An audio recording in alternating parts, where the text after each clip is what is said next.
China's authorities want foreign tourists to come experience the real China. But the China of the Chinese Communist Party might be what's putting them off. Welcome to China Uncensored. I'm Chris Chappell. We're now in phase 2 of Operation Honeypot. So please watch this video to the end, like and leave a comment with the honeypot emoji, and I'll have more on Operation Honeypot at the end of this video, so stay tuned. So I know 2025 has basically just begun, but with all the stuff that's happening, I think a lot of people could use a vacation. I know I certainly could. This month has been the longest 3 years of my life. If you're in the same boat, then apparently China is the place to go for your next holiday. That's at least the impression I get from countless travel vlogs about China that are piling up on YouTube these days. Many of them claim to show the wonders of the real China, as opposed to the fake China portrayed by critical voices. Hey, that's me. And their videos are raking up millions of views. Millions of videos for being pro-China on YouTube. Must be nice, must be nice. We get to see those admiring the view near Shanghai's waterfront, some losing their minds over drones delivering food in Shenzhen, and others marveling at the multicultural beauty of the Uyghur region of Xinjiang. Whoops, wrong footage. How'd that get in there? For that one, a vlogger was visiting Xinjiang, voicing doubts about reports on the repression of the local Uyghur Muslims as he was trying to locate a mosque to visit. But everywhere he went, he found that the mosques were closed and that he wasn't allowed to enter. I'm sure it's just a coincidence. He must have visited during a Muslim holiday where the mosques are closed for years at a time. Coincidentally, this other vlogger also couldn't enter the same mosque when he visited at a different time. But I'm sure there was nothing to it, and that mosque will open any year now, or whenever it is that the Chinese authorities allow minorities to pray. As many of these travel vloggers are eager to point out, it's easier to travel to China today than at any time before. The Chinese authorities have recently been extending visa-free travel to more and more countries, and extended visa-free transit stays for many others. Chinese media of all kinds have also been promoting China as a travel destination, encouraging tourists to come, to see the Chinese miracle with their own eyes. And hey, if they need extra eyes, they can just buy some of the ones the CCP harvested from dissidents, though I don't know if that's in the brochure. But despite these efforts, foreign tourists are not flocking to experience the real China. Even though global tourism has largely recovered from the pandemic years, according to numbers from the UN, this is not the case for China, where visitor numbers are still only about 2/3 of pre-pandemic levels. And maybe it has something to do with the whole pandemic thing. Something about shutting down the entire planet doesn't make people want to hang out with you.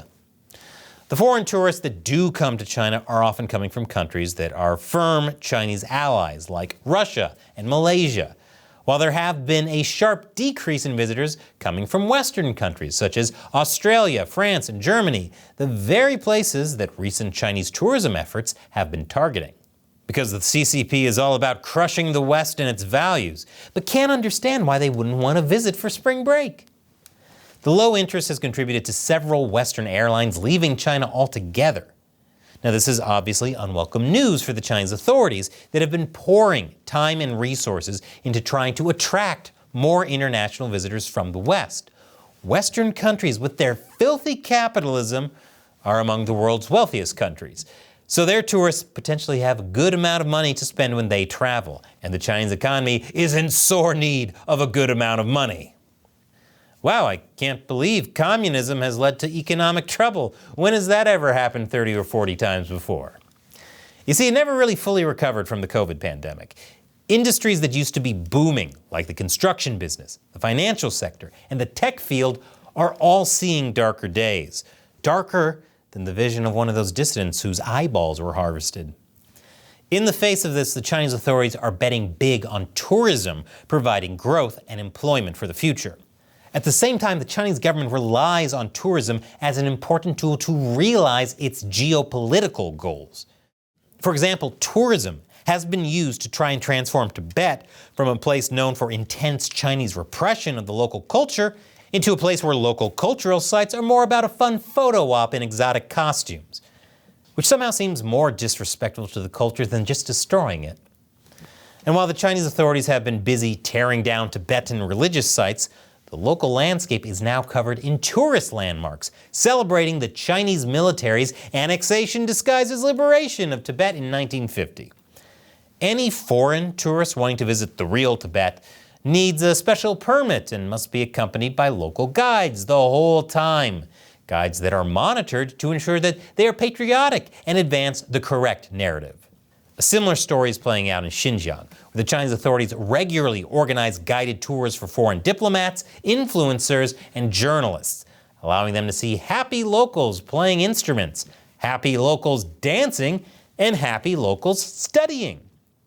And if they happen to see anyone crying, the guides will say, "Those are happy tears," and shouts of, "What have you done to my family? What have you done to my people?" is an expression of joy, the joy of being lifted out of poverty by Xi Jinping thought. One Pakistani editor came away from such a tour saying, "I saw Muslims there who were free to enjoy and practice their religion." Yeah, for 5 minutes, for an audience, at gunpoint, yay, freedom. While another said, "Wherever we went, we saw the people were living a normal life, a peaceful and content life. So the terrible things I've read about Xinjiang did not align with what I saw." And I guess if you don't see mass human rights violations in the middle of the street on your guided tour carried out personally by Chinese leaders, then they can't be happening. You would think that the absolute inability to do unguided tours of these areas would be a clue to the CCP's real motives, but hey, I guess not.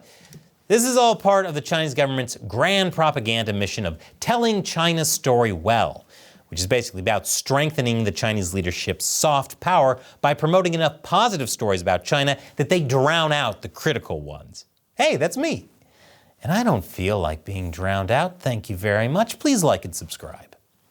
Many vloggers are doing a great job of furthering this goal, some indirectly, like this unassuming couple touring Beijing, gushing over the cool police presence around Tiananmen Square. Essentially, they're useful idiots, which might be the only time I'll call an influencer useful. Then there are the more direct ways of spreading China's propaganda, like this influencer talking about how she was given a tour of Tibet for free by the travel agency Experience Tibet in exchange for doing content for them. And here I am trying to travel for free by racking up air miles on a credit card like a sucker when I could just be doing propaganda for a genocidal regime. Brilliant travel hack. The thing is, as stupid as all of this tourist propaganda sounds, the Chinese government's desperate attempts to paint a more positive picture of China under their control makes sense, as the government needs all the popularity points it can possibly get. A Pew Research Center study shows that unfavorable attitudes towards China reached historic heights in 2023 across the developed world, with the country not faring much better in the same study from 2024. And Xi and his government didn't do so hot either, possibly due to so many critical voices. Hey, that's me. Now, it probably doesn't help that the Chinese government has ended up in conflicts with a few developed countries in recent years, even including peaceful ones such as Lithuania and Canada, over disagreements regarding Taiwan's status and Beijing's use of hostage diplomacy. At the same time, however, it could be that the problem isn't that too many foreigners don't know the real China, but that they're actually too familiar with the CCP's China. So the real China. And I'm not talking about the China where the locals in Tibet welcome you with a ceremonial scarf, or the locals in Xinjiang are enjoying their time in college, but the one where Tibetans set themselves on fire to protest the CCP's regressive policies against them, and where Uyghur Muslims in Xinjiang are locked up by the hundreds of thousands in indoctrination camps that are meant to strip them of their cultural identity. Hey, I'm starting to think maybe that's why the mosques were closed. You know, not just the China where people step onto good-looking high-speed trains that can take them hundreds of miles from home, but the one where people get arrested just a few blocks from their home for wearing a costume on Halloween and being sexy AF. Instead of trying to deny or drown out such accounts, the Chinese government could boost its image by stopping these things from happening in the first place. And then, as a bonus, foreign tourists might actually start coming in greater numbers all by themselves. Somehow, regions with oppressed minorities don't exactly scream family fun. For now, though, they don't make it easy for people to just close their eyes to the ongoing abuse and human rights violations and pack a suitcase.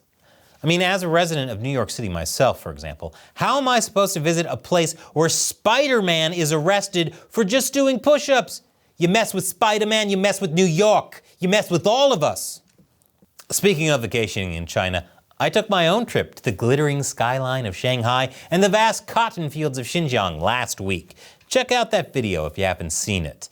That was inspired by a YouTube investigation of itself that found they weren't soft censoring my channel, and the reason I suddenly lost 5 million views since October was just because people weren't interested in my videos anymore. The reason the revenue from this last December was down 77% from a year ago was that China Uncensored, that has way more subscribers now, just isn't popular. That's why I traveled to Xinjiang. YouTube told me that's what viewers want to see.